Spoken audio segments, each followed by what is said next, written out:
Audio Jungle.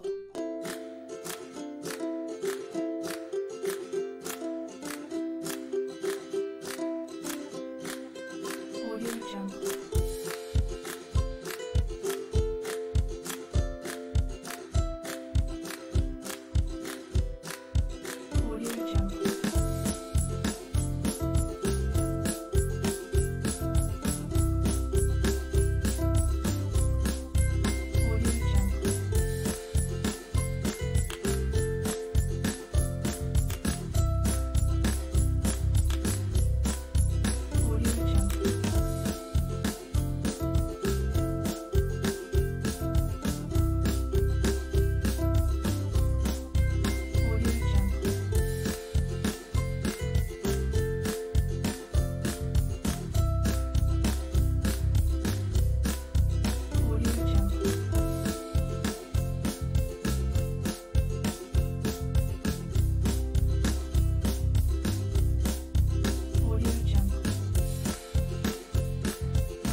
Audio Jungle.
Morning. How are we doing? All right. Fantastic. So, welcome along to Brighton SEO. My name's Kelvin Newman. I've just done an intro there. It's very weird when you do them to yourself, but the other rooms have the same video as well. So, in order to sort of set the scene a bit for today, can I just ask who here is attending Brighton SEO for the first time? Okay, quite a few of you. So, Brighton SEO, we think it's quite unlike other events. I tell the story of it starting out in a pub, and it's all about a friendly group of people hopefully coming together to learn from each other. So we've got great talks planned all across the spaces, but I'm particularly excited about the free talks we've got coming up in this particular room. So, all of the speakers will come on the stage, they'll do their lovely talks. We probably won't get a lot of time for Q&A in this particular room, but you can grab them afterwards on Twitter, on Facebook and the like, and of course in person. But without further ado, if I could have a big round of applause for our opening speaker, a talk I'm very, very excited about. If we could welcome to the stage, Ross Tavendale.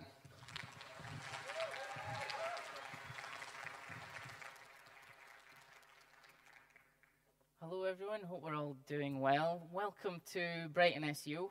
My name's Ross Tavendale. I'm the Managing Director of Type A Media.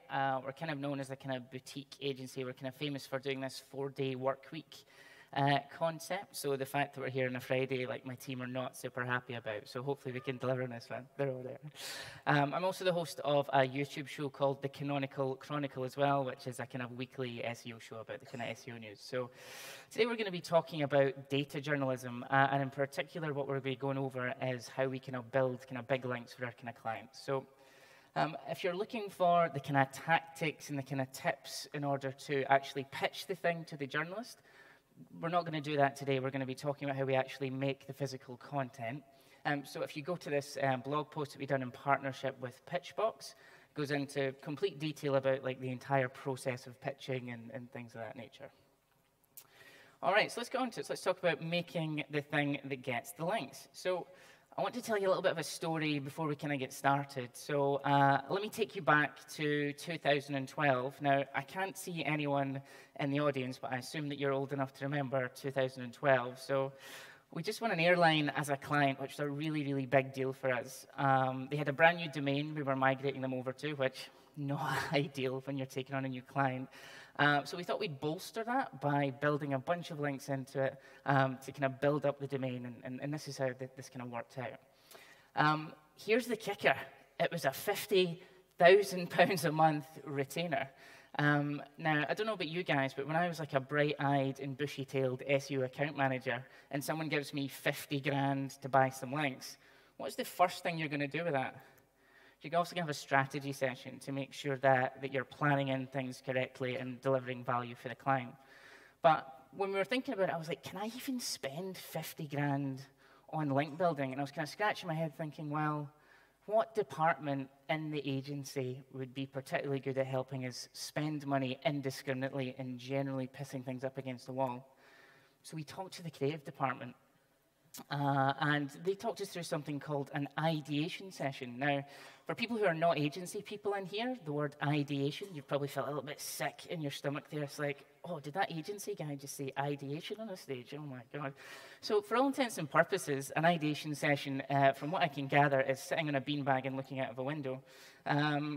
But this particular, what I'd call the alpha creative, he called himself the creative director, came up with some subjective opinions on what he thought was best for the client. And to be fair to the guy, like there was definitely some good ideas. This Apple Watch concept where we were going to send people to like Brighton Pier, send them to the Eiffel Tower with this heart rate monitor and compare it to like real TripAdvisor ratings so we could see like, does your bio indicators actually show that this is an exciting place or not, which is kind of cool.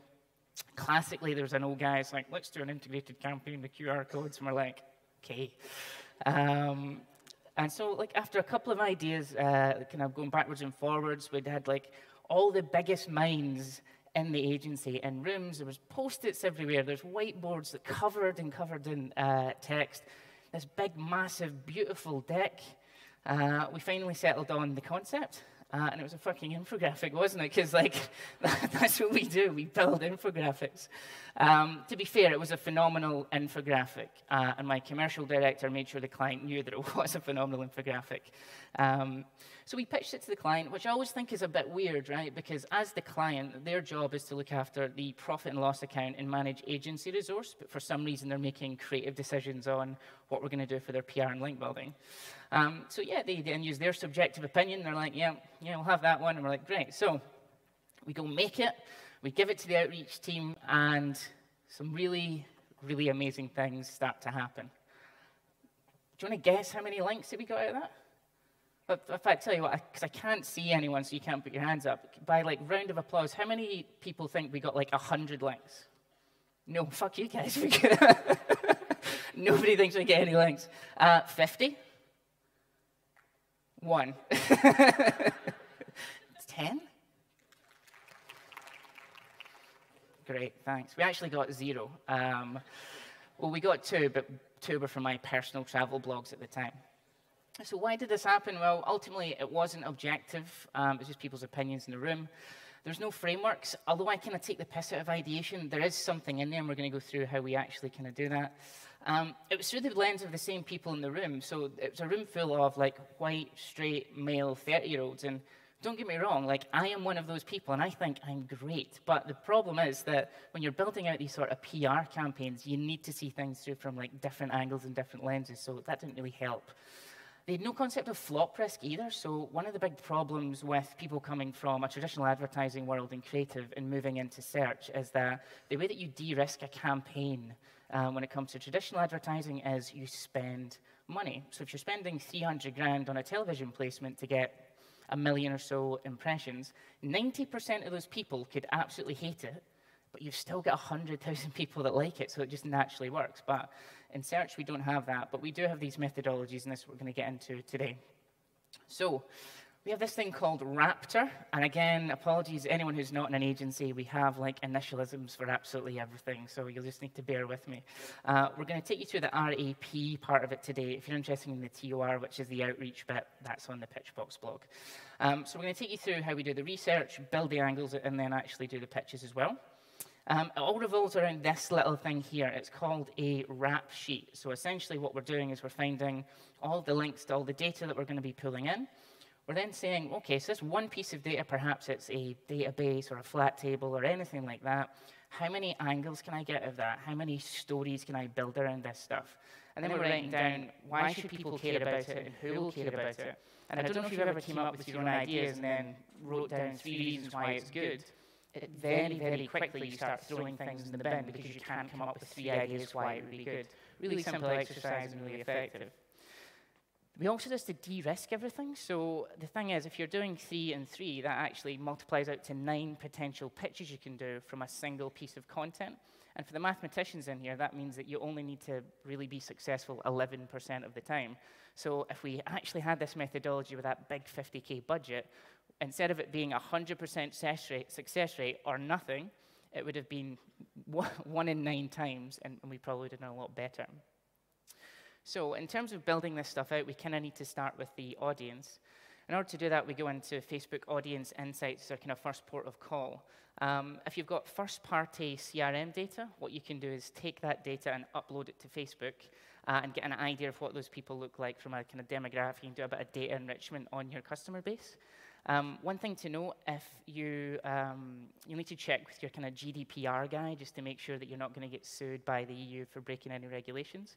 If you're an agency and it's too hard to get the client's CRM, you can literally just put keywords and products in there and it'll start kicking things out. So I've done this example for this term, casino games, and we're looking for outliers here. So apparently, people who like casino games are 48% more likely to be engaged, which is lovely. But they're 58% less likely to be married. So if you're going home tonight and your fiancé is sitting at home playing a casino game, doesn't look like it's going to work out for you. So if we start looking into more interesting things, and a lot of people say, well, this doesn't work for B2B and yada, yada, yada. Well, it actually does.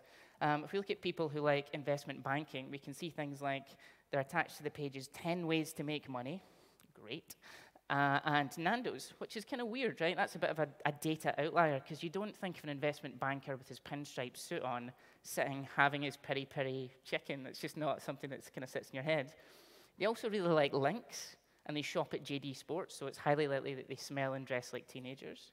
And they're kind of a safe, kind of an edgy. So they like things like N-dubs and Tinchy Strider, which are hip-hop and urban, but very mainstream hip-hop and urban.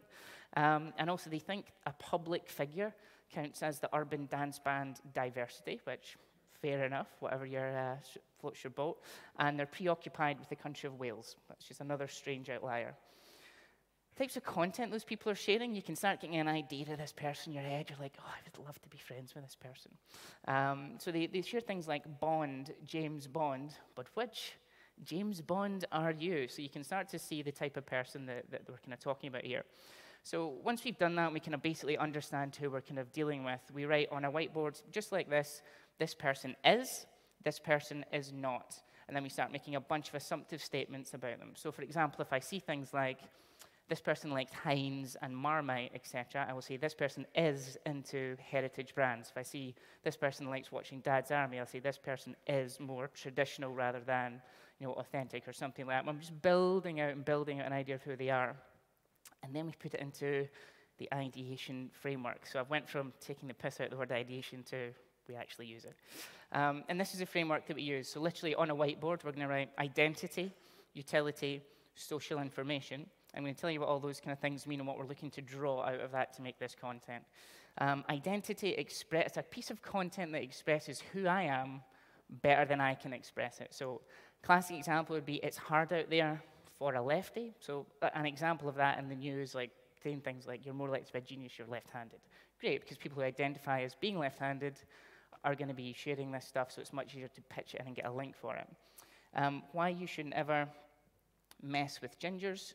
This is actually a really amazing piece of content marketing. This is a casino that done this, by the way. This particular one, this is for people who identify as Ed Sheeran fans, but also identify as being ginger. Double identity, really, really nice. This is a good one. People with ginger hair have genetic superpowers. Fair enough.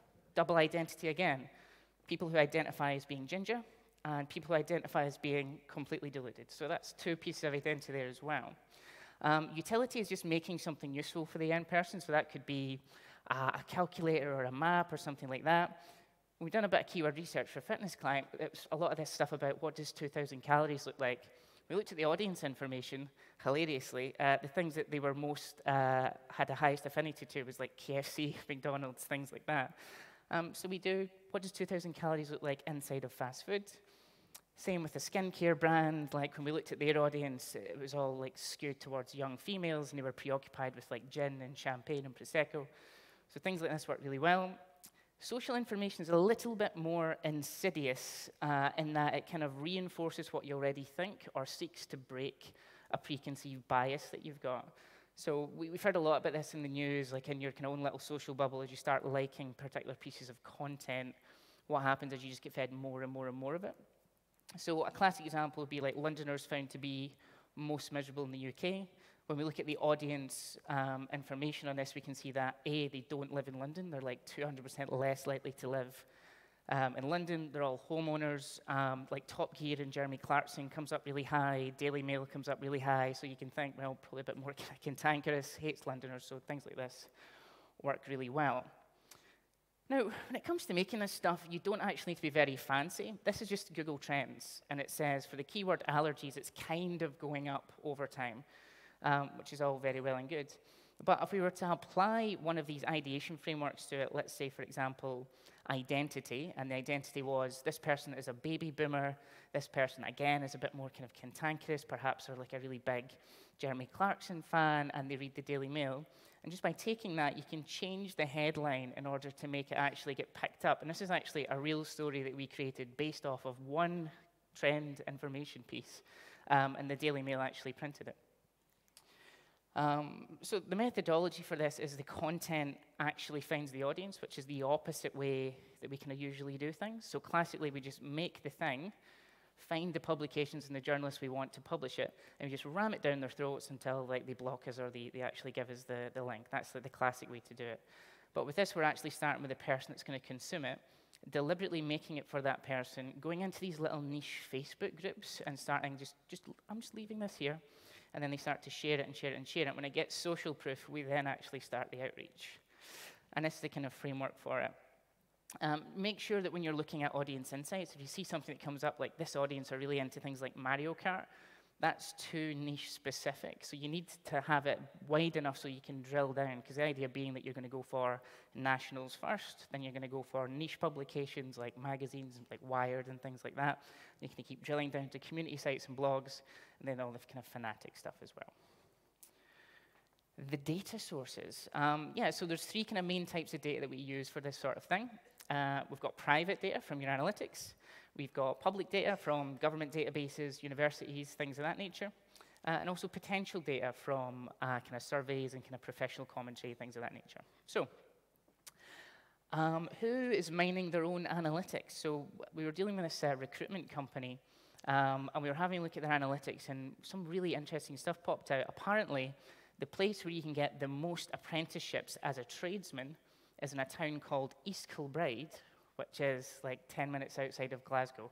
It's a really obscure data point, and we validated it and backed up, and that was in fact correct. And the reason that worked is because looking at the ideation framework, you've got identity. I identify as a tradesman. I identify as someone from East Kilbride, and also the social information part as well. It's like we think that industrial towns, there's less opportunities for young people, but that actually breaks that social information. We disprove that. Mashing up with other data sources is also a really, really great one. So a lot of clients come to us with like white papers all the time, which, great, fantastic. You spent a bunch of time putting together this data in this white paper. The problem is it's not really built with the intent of like traveling or being sold into press. So we need to mash it up with other stuff. In this particular example, the client owned an esports team, and we had all their salary information. And we compared the people playing FIFA on their PlayStation to actual Premiership players, and we found out that 80% of FIFA gamers are paid more than the Premiership. That's cool. That hits two things in particular. Breaks the social information that kids sitting at home in their underpants playing FIFA are wasting their life, because they're not. They're getting paid more than professional athletes. And that's another thing for identity, because I identify as a gamer, I identify as this. So that's how these sort of things start working. Public data. Who's ever flown Ryanair? I can't see you putting your hands up. I'll just assume you're just hanging yourself when I said Ryanair.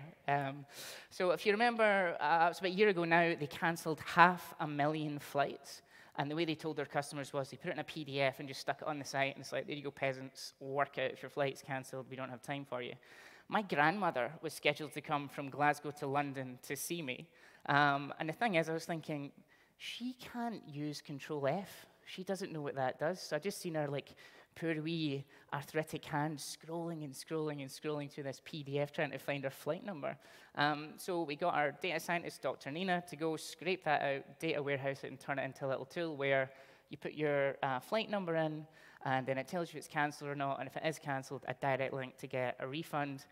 As you can imagine, finding a journalist that also hates Ryanair and wants to kind of jab them a little bit was really easy. So that's why that particular one worked, because it's people who identify with a common good and breaking or confirming social information. We're confirming that we have a bias against this budget airline because of like how they mistreat customers. Slicing it a little bit differently. So this is a utility play. So you remember, I think it was just before summer, the government published all of the gender pay information for all the kind of major corporations, which in itself is very interesting, but it doesn't tell a story, and it doesn't really provide itself into an actual audience or anything like that. So what we've done is we started thinking, well, okay, inside of this, where can we like start with identity? And when we're looking at the client's audience profile on Facebook, there was things like Save Our NHS, like nurses, admin pages, things like that. I'm like, okay, so these people probably work in the medical community. So why don't we look at NHS Trust, pull that data out and make it easily searchable? And that worked really well as well, because we're playing on the social information of we love the NHS, and we're playing the social information of we think that there's a gender pay problem, particularly when it comes to hospitals. And then the identity part was I identify as a nurse and I identify as a supporter of the NHS. So that one worked insanely well. How to find public data. Now, hilarious, someone actually tweeted about this like a couple of weeks ago when Google Data Search came out. It's like cue all of the PR talks at Brighton changing their slides. So all of these slides are now completely redundant, but I'm going to go through them anyway. If you're looking for any sort of public data, we used to use a lot of site commands. So for example, instead of going into like the Office for National Statistics database and like scrolling through everything, we just do site command .gov and the actual URL itself, then the keyword that we're looking to kind of hit. You don't need to do that now. So Google have released data search. So essentially you go in, put any keyword or topic in, and it just pulls every single data set that it's managed to get. And we've double-checked them. A lot of them are very good, UK sources and American sources. And it's from like universities, governments, you name it. One of the most obscure ones was like looking at comparing hair color to shoe size. So I mean, it's not like it's just like really bad, stuffy information. It's like really, really weird and niche stuff as well. Potential data. So we love this stuff. So potential data, we do a lot of freedom of information requests. Essentially, you can email any kind of public body and ask them to release data. For example, if I wanted to see how many ambulance call-outs have happened up and down the country at football grounds, they'll just do that work for me and send it to me, which is amazing. The great thing about this as well is when you go to actually pitch this into the journalist, you put your press release in it, but you leave the chain from the government going backwards and forwards because it's really easy for them to validate that information. And the last one is Google surveys. One of the things I would say if you're going to use this for your data journalism campaigns, do not pitch nationals and broadsheets with any sort of Google survey data. It can work, but in our experience, it doesn't tend to work. So I remember pitching this thing to the Guardian from a Google survey, and we literally just got, I love the journalists for doing this, they just emailed back, single line, lol. I was like, okay, thanks. But the places like the Star and the Metro and the tabloids will take that sort of data. So this is really it. So I mean, you're never going to have a viral success with any of this kind of approach, but the idea is you're going to have like really repeatable and really defensible ways of putting this stuff together. So the next time you're putting together a PR campaign or any sort of creative outreach and you're just coming up with subjective ideas, I hope you can use this framework to kind of make it a little bit more data-driven. So when you're sitting in a boardroom with the C-suite and they're like, why are we doing this again? You can say, well, because the data says so. That's everything from me. Thank you very much.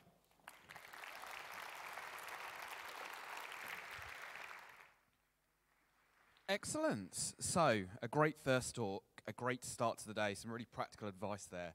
I'm not one of these moderators who do really extensive introductions because I know you don't care what I've got to say, you care about the great advice that our speakers are going to share with you. So, if we could welcome to the stage our next speaker, Sarah Bradley, and she's going to be talking about getting millennials' attention on social media. If we could give a very huge, a very loud Brighton SEO welcome to Sarah, please.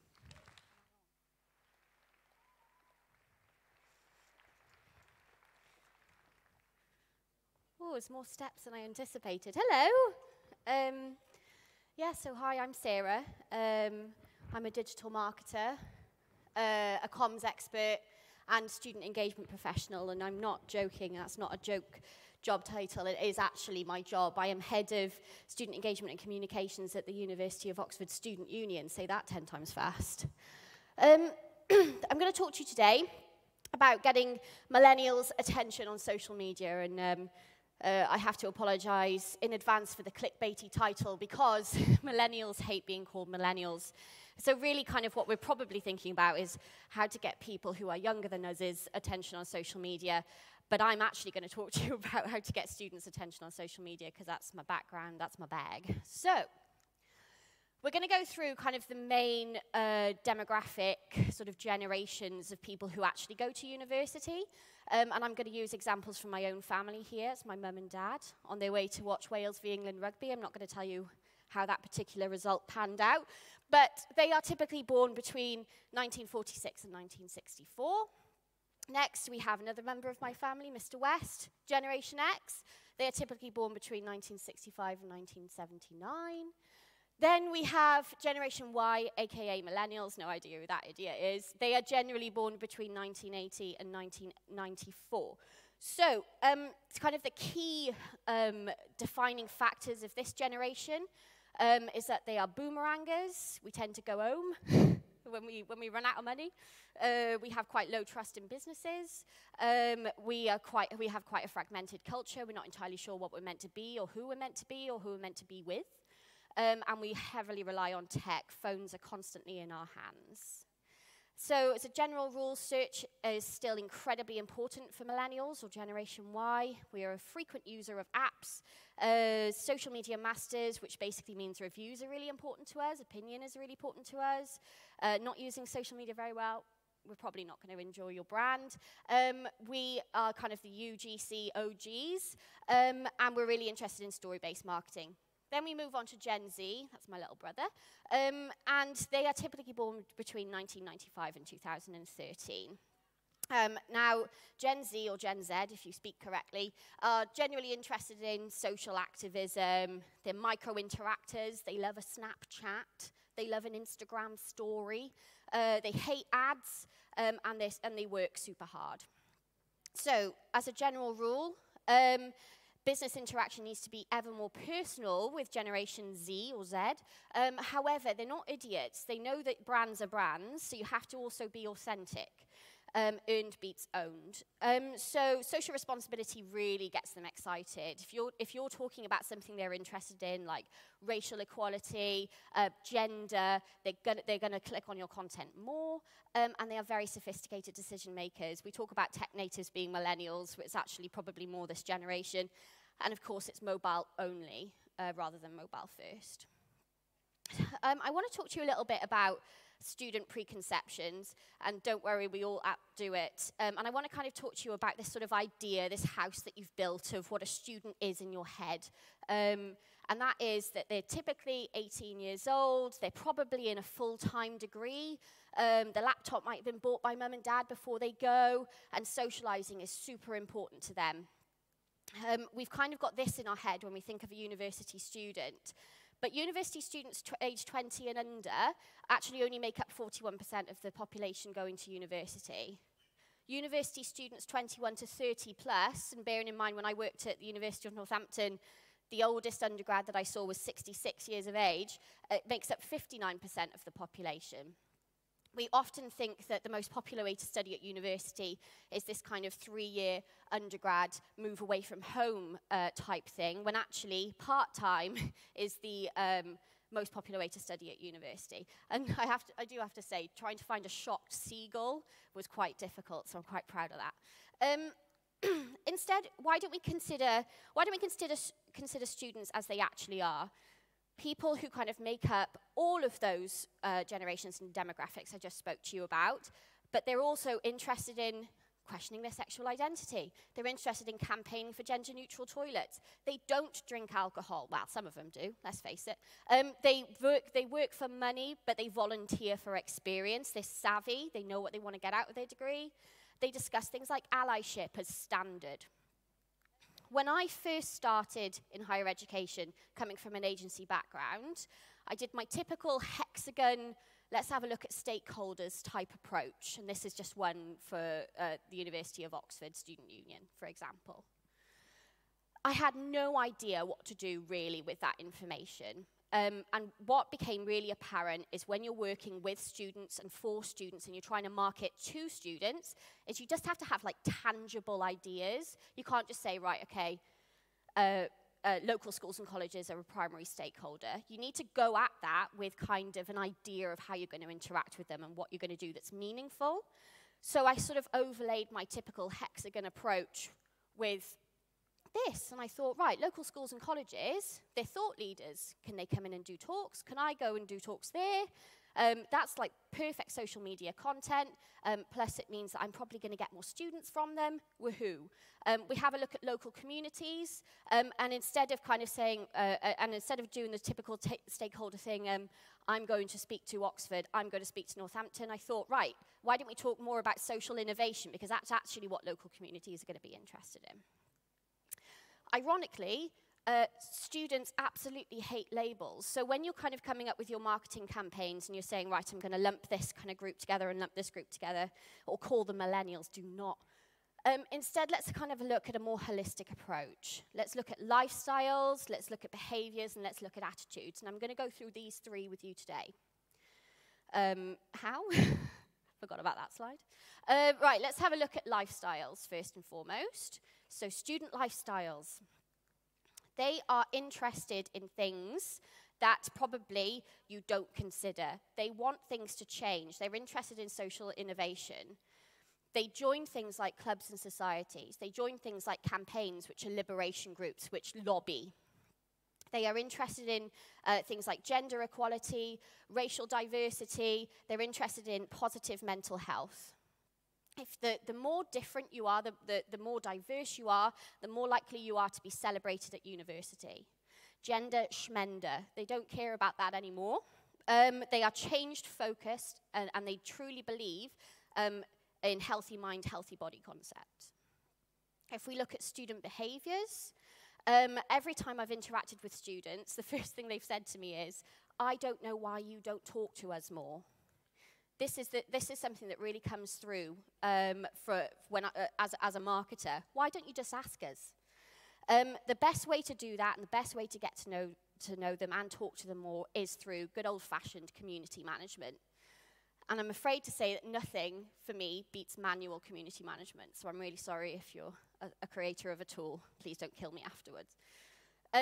And to do this is quite simple. You just have your community management spreadsheet. You go searching for conversations. You go looking at what students are talking about whilst at university and whilst not at university.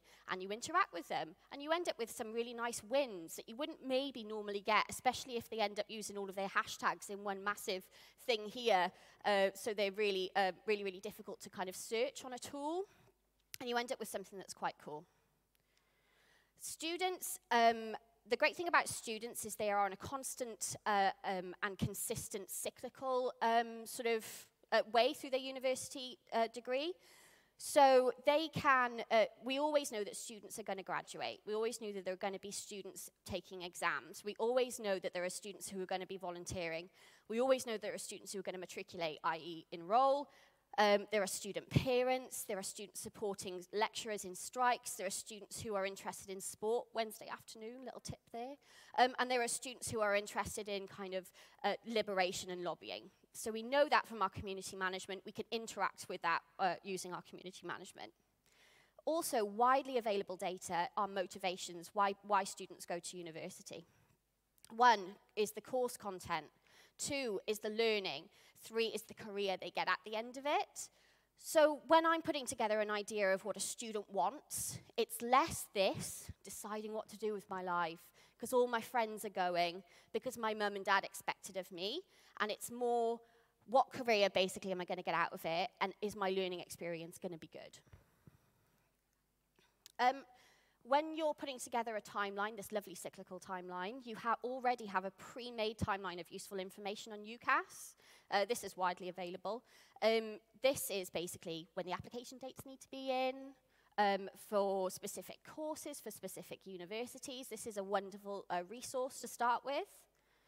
Then you can put that into your kind of standard annual content planner. And that combined with your community management, you start to build up this idea of month on month. You start to think, right, students in October are going to be really interested in kind of feeling that they belong because that's when enrollment starts. Students in December are really homesick. Students in September really want the discounts ahead of university. Just a quick review of that section. Find the stories, utilize community management, look at UCAS key dates, and consider meaningful engagements versus just engagements. Finally, we're going to look at attitudes. When we look at attitudes as marketers within higher education, money is the biggest thing, the biggest sort of attitude that we look at.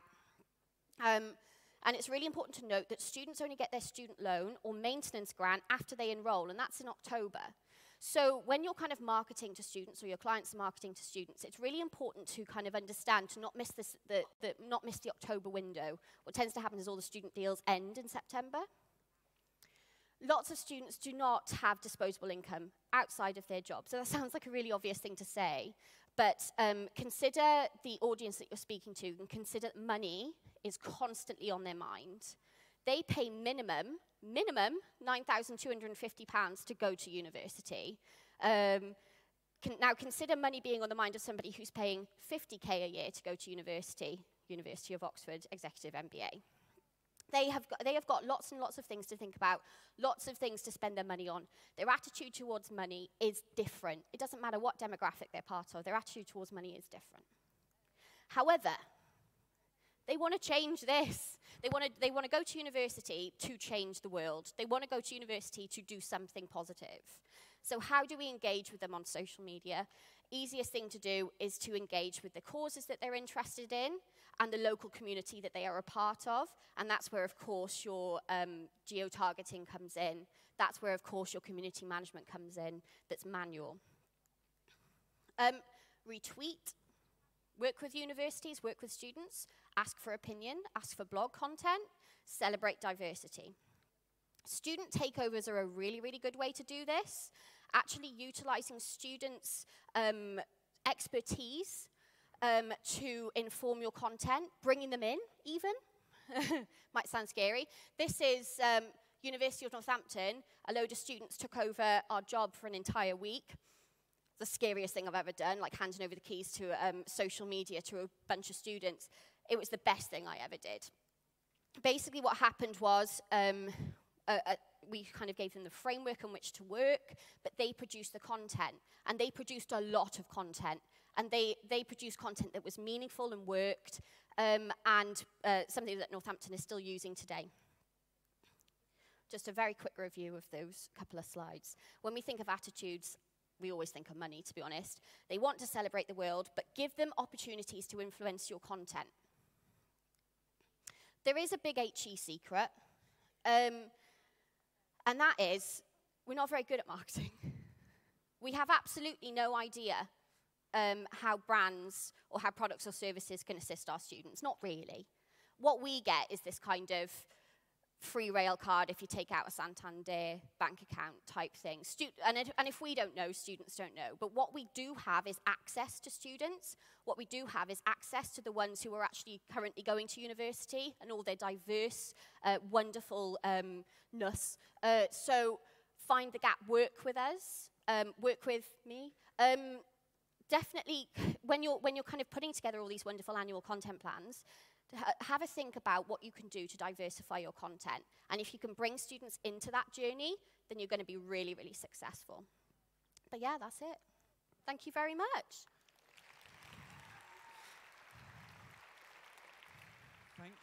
Thanks so much for that, Sarah. I really enjoyed that. So, our third session, the completing the trilogy of content sessions we've got planned here. We've got a really interesting one I'm really excited to hear more about. It's Bobby, and she's going to be talking about using live video in content marketing. If we could have a very large round of applause, please.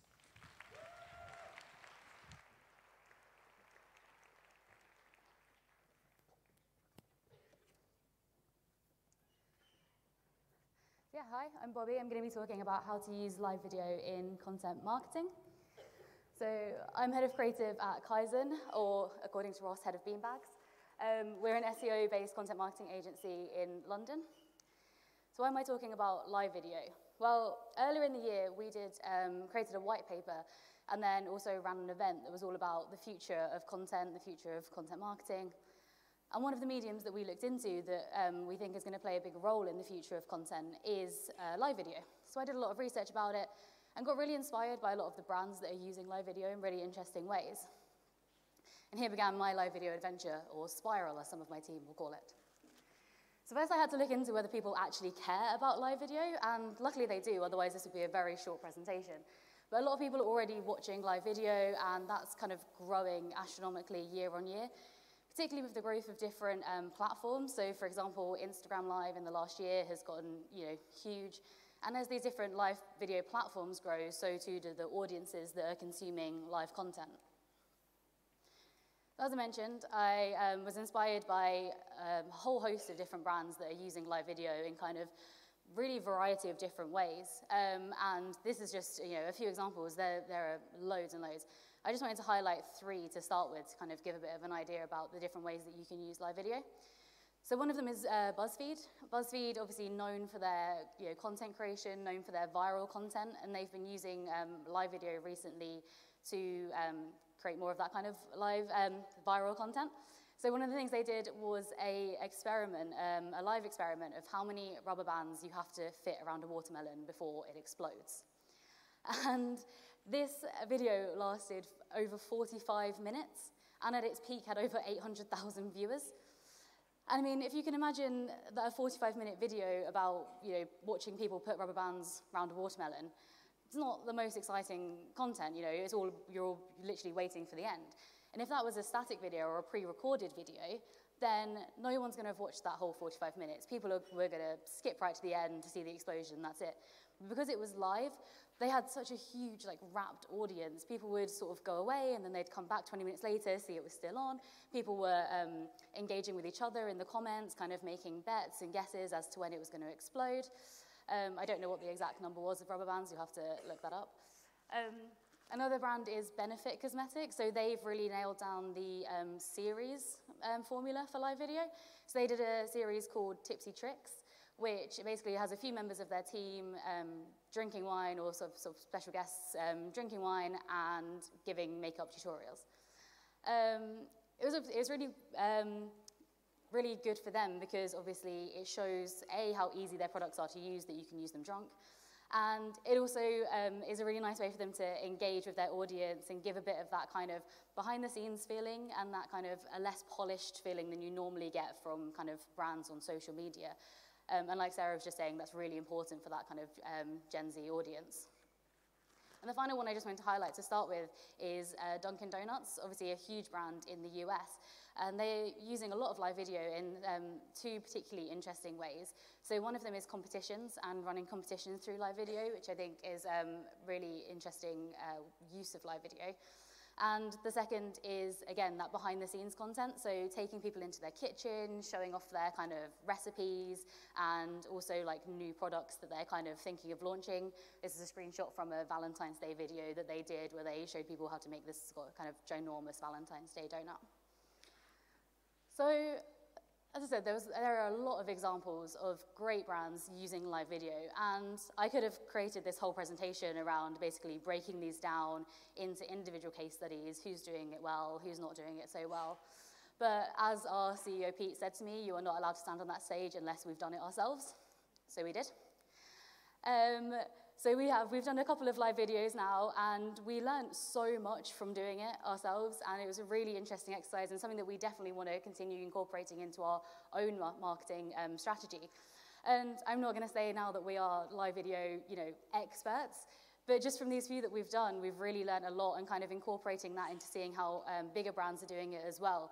I think the rest of this presentation basically is going to let you know what our attempts were, and then kind of learnings from that, and also recommendations and kind of top tips about how to actually practically do it yourself. The first thing we had to decide is what platform we were going to use. So really, there are a whole host. This is just a few examples, but there are a lot of different live streaming platforms, and the one that's best to use is literally whichever one makes the most sense for your brand. You need to use whichever platform you already have the most engaged social audience on. So, for example, if you have a lot of Facebook followers, but your Twitter or YouTube followers are a lot more engaged, I'd recommend using those platforms, because the whole point of live video is having audience engagement. So you just want to use whichever platform you have the most engaged audience on. For us, that was Twitter. So we decided that we were going to do this live video. I asked our marketing exec to tweet about it about a week in advance. First time we tweeted about it, we actually lost 2 followers, which she won't let me forget, but I think we've kind of gained them back now, so I'm forgiven. But yeah, we tweeted about it about a week in advance. We decided to do a really simple concept for our first one. We tweeted out the question ahead of time. It was one question, which was, what's the best way to get journalists to link back? And we'd kind of tweeted it out, and we'd prepared it and asked volunteers from around our office to, if they'd be happy to answer that question on the live stream. And I'm not going to lie, it was very, very awkward. The first time we did it, there was a false start, there was probably far too much giggling, a lot of kind of walking around and logistical things that we hadn't really prepared for, and also hadn't really prepared how we were going to sign it off or end it. So the end of the video is kind of me just looking like a deer in the headlights, trying to figure out how to sign this off and finish it. It's also very difficult to get nice screenshots of people when they're mid-sentence. So yes, we did this live video, walking around the office, asked people the answer to the question, and we got kind of very mixed results from it. So we only had 20 viewers whilst it was live, which we don't have a huge social media audience. It wasn't terrible by any means, but we were expecting a few more than that. But one of the reasons for that is that it was only 2.5 minutes long. We kind of hadn't really prepared for that. We thought it was going to actually last a lot longer than it did, and so it was only 2.5 minutes long. We actually had a few people tweet us saying, where can I log on to the live stream when it was already over? So that's something that we definitely learned from the first one. But it wasn't all bad. For our first attempt, we actually got some really good results as well. So we had 25% higher impressions than our average tweets get, our average kind of text or image-based tweets. We also had a 16% click-through rate to our profile from the live video tweet, which doesn't sound like a huge amount, but when you take that the average click-through rate on kind of links or ads or anything on Twitter is 2%, that's actually way, way above average. And most interestingly, 375% higher engagements than we get on a normal tweet. So for our first attempt, we were quite happy with this. We were quite excited by it. We realized that this is actually a medium that we can kind of really dive into and we can actually get a lot of really good results from. But we wanted to do it again because, it was our first attempt. We'd learned a lot. We had a bit more confidence. We knew kind of what we wanted to do this time a bit more. So we tried again. Again, we tweeted about it in the run-up to it. Didn't lose any followers this time, luckily. And this is mainly so that people obviously know when the video is going to be, but also so that you can get some kind of pre-engagement, get people sending in questions, things like that. And this time we decided to go for a slightly different format. So we did kind of a static shot. The camera was just in one place. We didn't walk around. We had kind of a round table going on. We had a whole list of questions, and we had our CEO, PR manager, and SEO exec to answer them, because we wanted a kind of a range of answers. We'd be asking questions like, what's the value of a no-follow link? Because obviously SEO and PR people are going to have very different opinions on that. So it created a bit more conversation and a bit more kind of, made it just a bit more interesting for the audience to watch rather than seeing people kind of statically answer an individual question. And this definitely could be seen in the results that it was a lot better this time. So we managed to last the whole 9.5 minutes this time, which is a bit better. And we had a 7% click-through rate, which again wasn't as good as the first one, but still way above that 2% average. And we had 106 views within our first 24 hours, which, like I say, our social media following is not very big, and so for us, we were really happy with that.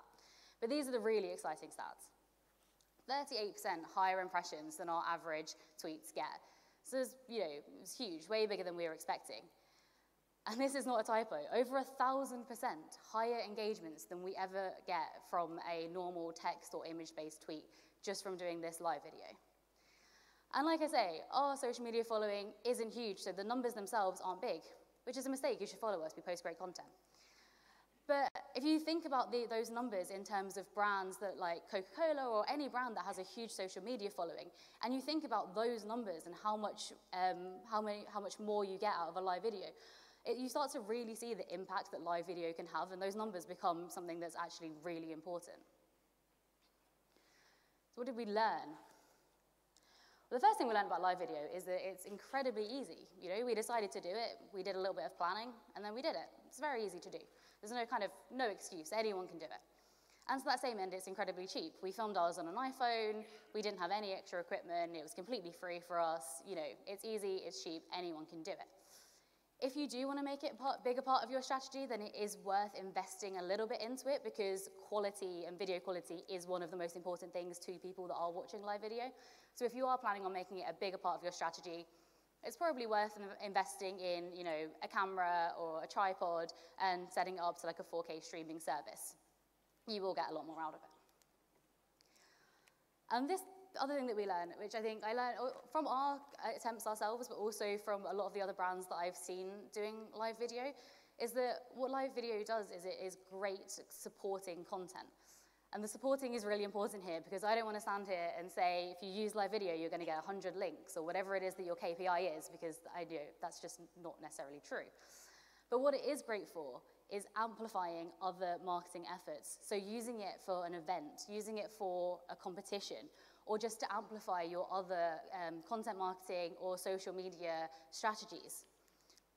Because people would rather watch live video than watch a blog or read normal social media posts. And these are things that we normally see as kind of supporting or additional content. And that's kind of how I think that you should think about live video in that same way. Now, you may be sitting here thinking, this is great, but I don't know, there's nothing that I can live video about. I don't know what my live video would be on. So I wanted to have this little section here as almost like a little inspirational section, just to give you a few ideas, because I really do want people to go out and actually make live videos, and kind of the more people that do it, the more kind of case studies we get from it, and the more we can see what's working well and what's working not so well, and we can kind of share that information. So these are just a few ideas on kind of what your live videos can be about. So the first one is product launches. I don't think you can talk about live video without talking about Apple. Their product launches are live streamed around the world. They are huge global events. People know about them, weeks in advance. They set aside the time to watch them. And what Apple have done really well is that they managed to make people around the world feel as much a part of that event as the people that are sitting in the room.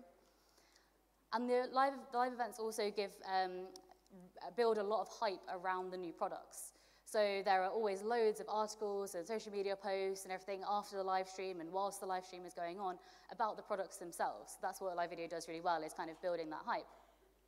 But you might not have a product to launch. Cool. So why not use live video to launch a link building campaign?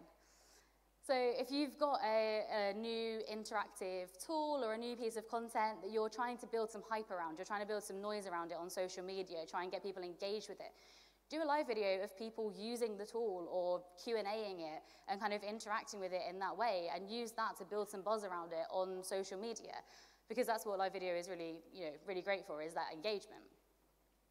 Competitions. I don't know if anyone else was on this HQ craze a couple of months ago, but it was huge. And for those that don't know, HQ is an app-based quiz game, but it's kind of done in the style of it being like a real game show. So you have a host that feeds you the questions, and then you answer them in real time. And it has thousands and thousands of users, hundreds of thousands of users around the globe. It was a huge phenomenon. I think the reason why it's so successful, and why when brands like Dunkin' Donuts, like I mentioned, run competitions through live video, why they're so successful, is that live video creates this real sense of urgency. It's happening right now. You have to get involved right now, or you're going to miss it. You have to enter this competition. You have to be involved right now, otherwise it's just gone. It's happening now. And it really creates that kind of, that real urgency and that real buzz. And I think that's why ads and competitions that are produced through live video have such great conversion rates. And finally, conversing with your audience. So when Twitter came out, everyone loved Twitter because you could converse with brands and celebrities on kind of a personal level that you haven't really been able to before. But obviously it's huge now, and it has kind of lost that feeling to it.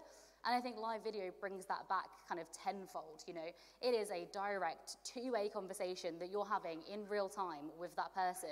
And I don't think as a brand you'll ever feel like you know how your audience feels about you quite as clearly as you will do during a live stream. So whether that be good or bad in this case. And people really like that kind of behind-the-scenes feeling. They really like that feeling that they're getting something that's not been polished, that's not had 3 takes to make sure you're saying the right thing. They're getting the real insight into your brand, and that's what people, especially younger people, really like, is that very personable, very behind-the-scenes feeling, and having that direct two-way conversation with you. So I just want to end on our 4 top tips for live video success. If you are going to go out and kind of try it right now, here are some things that we learned personally ourselves from doing it, and also from seeing other brands that have been doing it really well as well. So don't just go live. Like I said, you can, but don't, because people won't know it's going to happen and no one will be watching it. When a new TV show comes on, it doesn't just air and hope that people are on the right channel at the right time.